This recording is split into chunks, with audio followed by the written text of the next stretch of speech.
Estamos iniciando mais um podcast da Essencial Terapêutica, Essencial T Podcast com Samila Leão. E hoje vamos estar com uma convidada muito especial que trabalha na área da psicologia infanto-juvenil.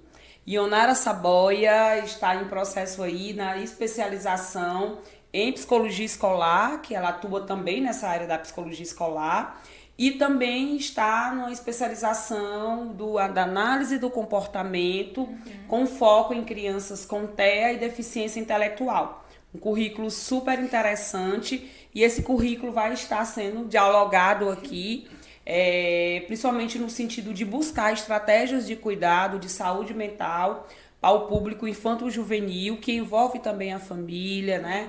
Que envolve várias problemáticas da nossa sociedade hoje, né? Tantos transtornos mentais que hoje as crianças e os adolescentes estão sendo diagnosticados e que a gente precisa problematizar também, né? Problematizar no sentido de até discutir, né, Ionara, uma temática que a psicologia gosta muito, entre o normal, né, o que a gente chama normal, o normal e o patológico, até que ponto isso é patológico de verdade, se a sociedade tem cobrado tanto dessas crianças, desses adolescentes, ter mais informação, né, saber mais, são tantas telas que todos os dias essas crianças estão vivenciando ali, seja no celular, seja um jogo que eles têm online aí com os amigos. E hoje se tem essa discussão, né? Então isso é normal, faz parte da faixa etária dessa criança, desse adolescente, ou isso é patológico, né? Quando se torna patológico? Acho que é uma questão que eu vou abordar muito no nosso podcast aqui, até para que a gente possa construir junto com vocês uma discussão crítica sobre os transtornos mentais, né? Uma discussão reflexiva sobre a medicalização da vida, que é uma discussão tão importante aí no âmbito da saúde mental, numa perspectiva geral.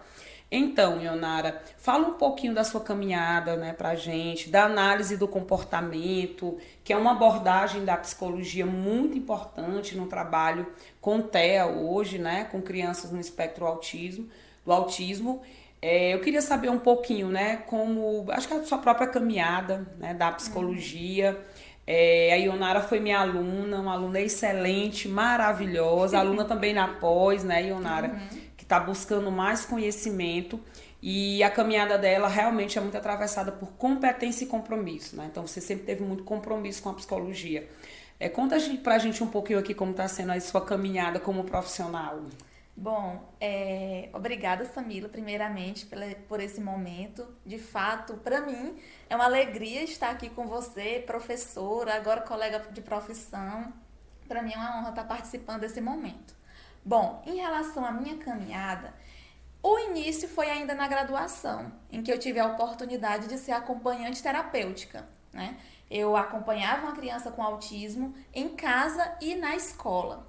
E no contato desse ambiente já escolar e com criança, eu era supervisionada por uma psicóloga que é analista do comportamento. E foi assim que começou a minha trajetória e também a minha identificação com a análise do comportamento. Como você bem falou, a análise do comportamento é uma abordagem da psicologia em que o nosso foco é compreender como o organismo, no caso a criança, o adolescente, enfim, como o sujeito, ele se relaciona com esse ambiente e o seu comportamento vai ser fruto dessa relação com o meio em que ele está inserido. Então, a análise do comportamento, ela vê que nenhum comportamento é por acaso. Ele mantém uma função, ele está dentro de um contexto, ele é um comportamento influenciado por aspectos históricos e, no caso da criança e do adolescente, né? O ambiente que ele está inserido vai exercer total influência sobre quem ele é, sobre as suas atitudes. E quando eu me refiro a ambiente, não só ambiente físico, mas as pessoas com quem ele está em contato. Então, a família que ele faz parte, a escola que ele frequenta, os seus amigos, enfim.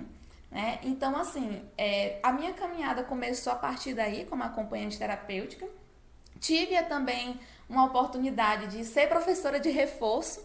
Então, assim, o contexto escolar sempre também estava ali presente. Isso. E também o contato com crianças e adolescentes.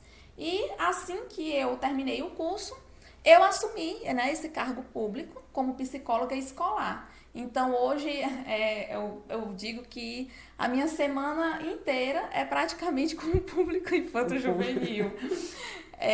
Então, eu gosto bastante do ambiente escolar, porque a clínica, ela é muito importante, e a psicologia, ela tem muito a contribuir no contexto terapêutico, mas também a psicologia e, no caso, puxando sardinha para o meu lado, a análise do comportamento, ela também pode contribuir para os outros ambientes, principalmente o escolar, já que é um ambiente em que as crianças e adolescentes também passam grande parte do seu dia, às vezes até mais do que em casa, agora com a proposta das escolas em tempo integral. Então, assim, e a questão no contexto clínico, né? O contato com as crianças me fez também ter esse interesse a partir do acompanhamento terapêutico, no qual eu fazia parte.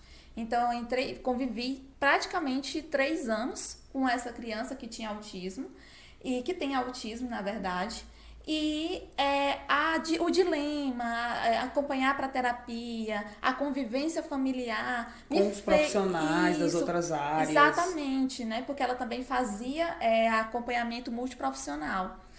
Me fez despertar para essa importância da gente estar ali, considerando todos os contextos em que a criança está inserida e como a psicologia pode contribuir para o desenvolvimento e aprendizagem de habilidades, sim, né? Sim.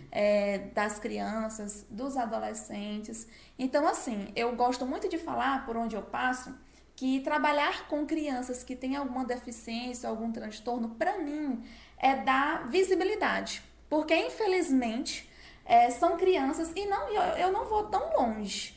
A gente ainda, né, a sociedade, tem a mania de invisibilizar, de invalidar as crianças e adolescentes. Nós sabemos que eles são considerados sujeitos de direitos, mas infelizmente, por alguma fala de um familiar, por a fala de algum professor, ou de qualquer outra pessoa adulta, né? A gente vê que, infelizmente, a criança ou adolescente ainda tem sua fala invalidada, enfim. Até é interessante isso, né? Você fez esse posicionamento, nós temos muito essa discussão na psicologia sociohistórica, né? Uhum. Que é uma outra abordagem da psicologia, que tem uma perspectiva muito de compreensão dessa realidade material externa, né? Que a gente chama até de objetividade, que está interno, mas também está externo, mas também, né, faz parte desse humano, é uma construção dialética ali do processo. E o que a gente observa é que por muito tempo, por longos anos, né, até esse papel da criança dentro desse contexto familiar, existia esse invalidar esse discurso, né? Isso é bobagem, isso é birra, isso passa. E hoje nós estamos já vivendo um outro momento que também é muito delicado, que é comportamento estereotipado, é autismo. Sim.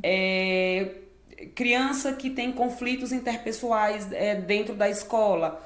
Ele pode ter o TOD, transtorno opositor desafiador. E aí são micro, né, comportamentos ali que são olhados apenas de forma muito superficial. Isso é muito perigoso. E que você chega até aqui também, Leonara. Acho interessante, na prática clínica, existe esse discurso de alguns pais, pode existir até esse discurso por conta de profissionais, por isso que a gente está aqui refletindo, né, nessa perspectiva de pensar, ampliar essa percepção sobre os transtornos mentais. E então a gente vive hoje, nesse momento, Leonara, você observa isso na sua prática, dentro de um contexto de escola, que alguns comportamentos que fazem parte da rotina da gente, uma criança, por exemplo, em determinado mês, por alguma questão ambiental que ela está vivendo ali, ela de fato se opor um pouco mais à figura desse professor, porque ela está em processo de adoecimento que a gente ainda não, né, conseguiu observar, porque o adoecimento ele é um processo lento, né? A gente acredita que o adoecimento mental é do dia para a noite. Não é. É um processo, como qualquer adoecimento que nós temos no nosso corpo. Então, assim, como é que está hoje essa questão desse excesso de diagnósticos também? de pegar um comportamento isolado de uma criança, porque ela tem uma estereotipia, porque ela tem o chamado birra, ou ela se opõe naquela semana àquela figura, ou ela tem medo de se separar. Outro tema muito interessante, ansiedade de separação, né, que é muito comum nas escolas. Ela tem um temor ali, uma angústia de separar desses pais. Os pais precisam ficar uma semana ali na escola, né, junto com vocês, para que a criança possa se sentir confortável. Mas, assim, faz parte do desenvolvimento humano a gente ter nossos medos, né? Então, assim, como lidar hoje com esses transtornos, com esse diagnóstico, às vezes excesso de diagnóstico e esse medo hoje que os pais têm dos filhos terem um transtorno mental. Então, tem um comportamento, já faz a classificação do que já chega para o psicólogo escolar ou para o psicólogo clínico, ele tem isso aqui, né? Como tem sido essa vivência? Bom, o que a gente observa, infelizmente, né, que a nossa sociedade tem sido marcada pelos extremos, né? Ou invalida demais aquela criança, a gente está vendo que está tendo um comportamento que é totalmente diferente daquilo que ela costumava ter, e aí as pessoas veem, não, isso não é nada. Ou o outro extremo, né? Como você bem disse, a criança está passando por um processo de separação dos pais. Então ela não tá, o rendimento dela cai, ela está sendo um pouco mais agressiva com os colegas, resistente a obedecer comandos do professor. Então, por conta daquele comportamento específico, alguns podem já dizer, não, ele tem TDAH, ele tem TOD, né? Então, o que a gente tem observado esses extremos que têm, de uma certa forma, sido muito prejudiciais, né, para as crianças e para os adolescentes também. E aí, a gente, infelizmente também, por conta da sociedade que a gente vive, voltada muito para o imediatismo, por conta como Bauman dizia, né, da liquidez da sociedade, em que tudo é imediato, tudo instantâneo, muito rápido. Exatamente.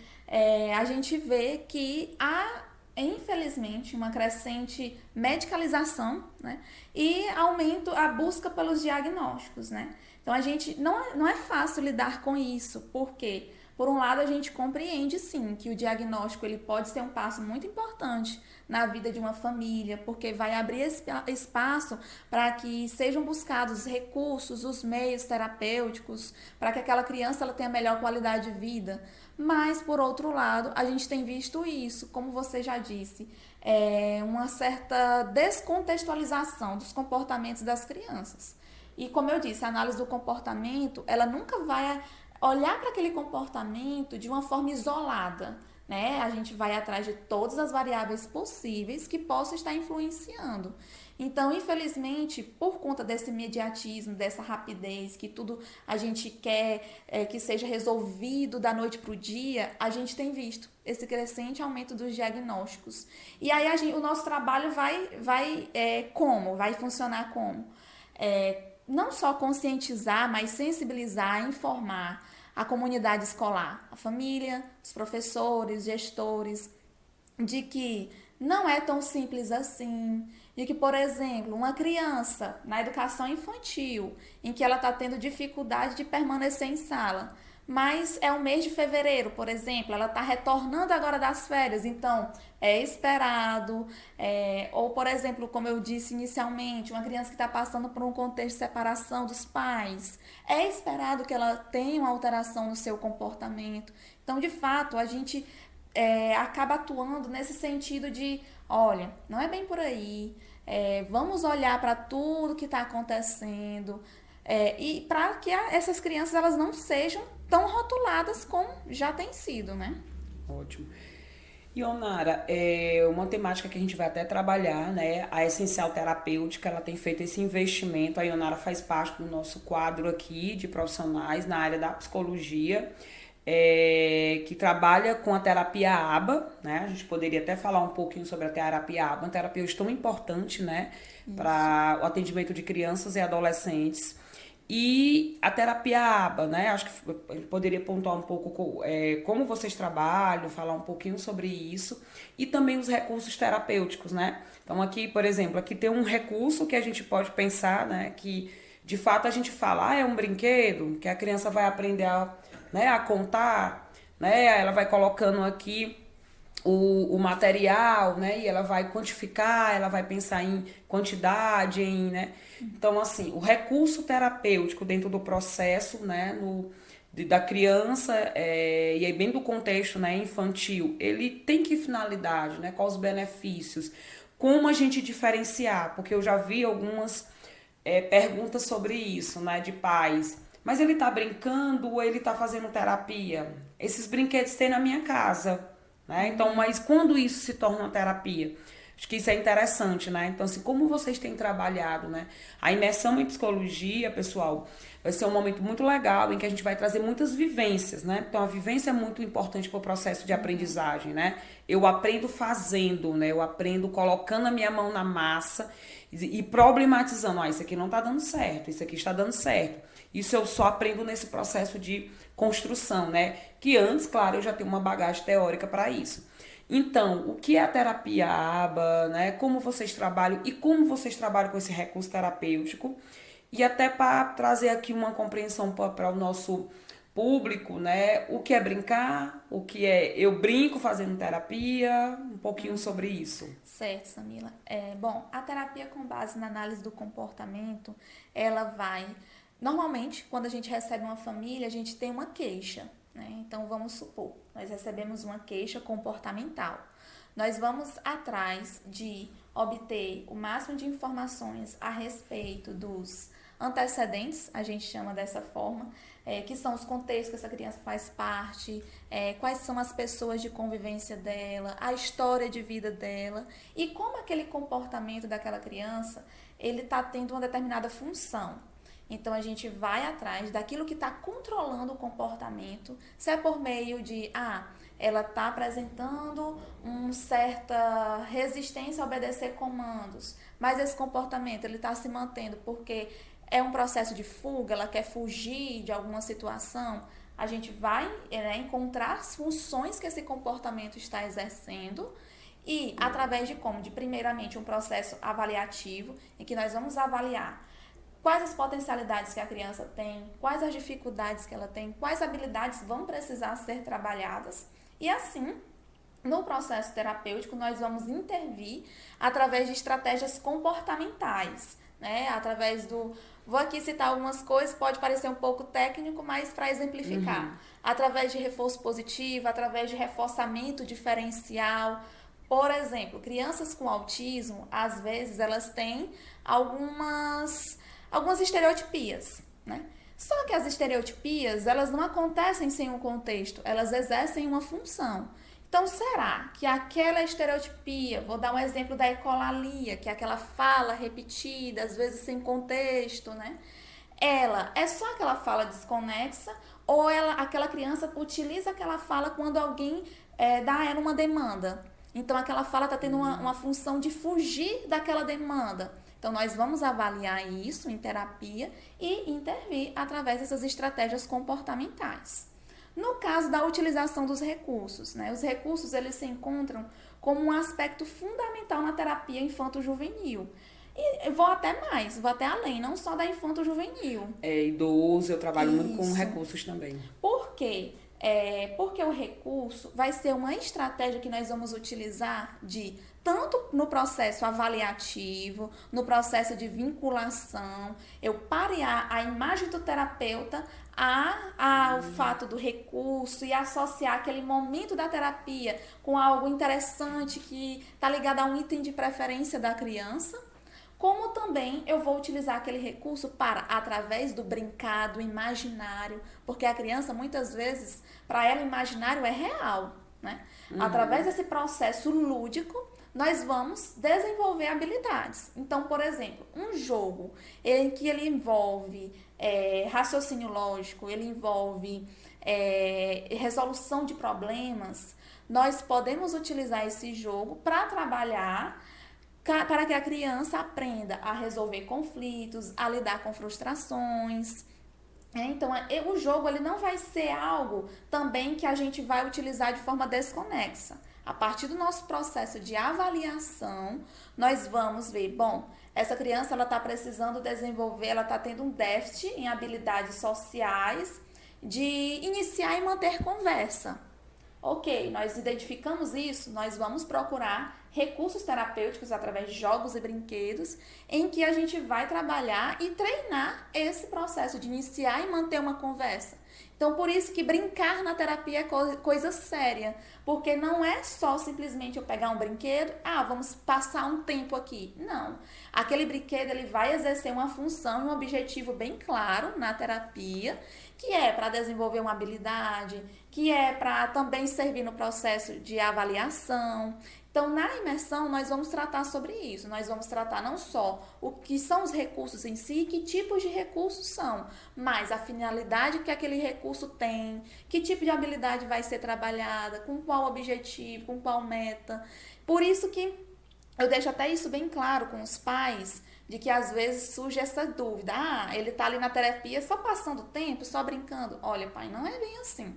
Nós passamos por um processo avaliativo, nós identificamos que nós precisamos trabalhar algumas habilidades e esse momento lúdico ele vai ter determinado objetivo claro, né? Então eu busco deixar isso bem claro para os pais e às vezes até chamo, se necessário, eles quiserem participar, até porque nós não trabalhamos sozinhos, nós trabalhamos com o suporte da família. Então também eu às vezes passo tarefas de casa para os pais, vamos promover determinado momento com as crianças, determinado momento para realizar um jogo com as crianças, principalmente até quando a demanda é muito uso excessivo das telas. Nós podemos promover e propor para as crianças diminuírem o uso de telas, mas a gente precisa utilizar estratégias para que naquele tempo que elas estariam usando as telas, elas estejam fazendo outras atividades. Então, a gente propõe também que sejam promovidos em casa esses momentos lúdicos, a utilização desses recursos em casa. Então, é mais ou menos assim que a gente trabalha. Muito bom. E chegando, né, já quase finalizando o nosso momento muito, muito legal, muito informativo. Acho que a gente poderia, né, acho que fechar a nossa discussão falando sobre a importância da psicologia hoje, né, Ionara, como a psicologia, ela realmente é realizada de forma ética, científica. O nosso podcast, ele tem muito essa ideia, né? Quando eu pensei o podcast, eu pensei como a gente poderia compartilhar as nossas experiências, né? Que tem o compartilhar no podcast, ele tem uma função muito de informar, de orientar, uma função até terapêutica, mas com seus limites, né? Com seus limites, porque de fato um processo terapêutico clínico, focando na questão clínica, ele tem um contexto, ele tem um set, ele tem uma forma de funcionamento, ele tem um sigilo profissional, que isso é extremamente importante. E aqui o nosso trabalho é muito esse de levar para as pessoas, né? O que é a psicologia, tornar a psicologia uma ciência acessível. Você sabe que, né, desde a graduação eu tenho muito isso, né? Então, as pessoas, a população como um todo precisa saber quem somos, o que realizamos e o impacto positivo do nosso trabalho no autoconhecimento, né, no autocuidado e principalmente, aí eu acho que entra até termos que é muito da sua abordagem, né, quando a gente precisa mudar um padrão disfuncional de comportamento, né? Na minha área a gente fala muito padrão disfuncional, cognitivo, o quanto esses meus pensamentos, né, de que eu sou inadequado, eu trabalho também com público de adolescente e eu encontro muito no público de adolescente a ansiedade social, né? Então, assim, a vergonha de estar em público porque eu sou inadequado, né? A vergonha de estar em público porque eu posso passar uma vergonha porque eu tenho um defeito. Inclusive, o termo vem muito assim, né? De defeito, inadequado, inútil, não dou conta das coisas. E aí eu acho que envolve um processo, né? Da adolescência, não colocando isso como normal, porque não é, nem todo adolescente vive isso, depende muito do contexto, da realidade, né, da cultura, né, isso é muito específico, mas na adolescência tem um processo de formação de identidade, dos meus desejos, o que é que eu gosto de fazer, e eu fico muito, esse desejo é meu, é dos meus pais, ou é da sociedade que me cobra que eu tenha isso, e aí dentro desse processo eles ficam um pouco fóbicos, né, esse social, porque esse social pode me envergonhar, porque eu sou incompetente, eu não dou conta de fazer as coisas. E aí eu trabalho muito com eles, gosto muito de refletir sobre o que é ser adolescente, né? Então, ser adolescente é um processo de descoberta que vocês vão acertar e vocês vão errar, como em qualquer fase da vida da gente. Que a gente, ao descobrir algo novo, a gente vai tentar entender, e nesse processo de entender, a gente vai errar, e o errar aqui não é negativo. O errar faz parte de qualquer processo de aprendizagem, né? Então, eu trabalho muito essas questões sociais com eles e trabalho questões que envolvem, né? Eles têm muita questão do corpo também. Ah, meu corpo é inadequado, meus braços são muito longos, minhas pernas. E existe um colocar, né, essa ideia de que eu sou diferente, né? E como é fantástico, na verdade, a gente ser diferente, né? Porque nós somos diferentes, somos diversos, e isso compõe a beleza do humano. Então, a gente entrando nesse processo, né, de finalização aí, o que falar da nossa ciência, né? O que falar do que você trabalha, o quanto é importante isso para a vida das pessoas.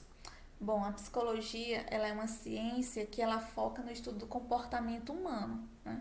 Então, o comportamento humano, como você bem disse, é diverso, é único, e que bom que somos únicos e que somos diferentes, né? Mas, quando a gente se depara com uma sociedade que às vezes pune, né? Eu vou utilizar esse termo que é muito da análise do comportamento, aquele que é diferente daquela regra social, daquele padrão social, a gente se depara com pessoas em grande sofrimento. Então aí entra a psicologia, não só a ciência acadêmica que estuda o comportamento, mas aquela psicologia acessível que está ali para gerar no indivíduo um autoconhecimento através, claro, do trabalho de nós enquanto psicólogas, né? Em que tornando a vida de uma certa forma um pouco mais consciente. Em que sentido? Muitas vezes a gente vê as pessoas sofrendo por conta de padrões comportamentais em que basta pequenos detalhes para ela se atentar, para ela poder identificar, para poder ela modificar e ter uma vida com mais sentido, uma vida com mais qualidade de vida.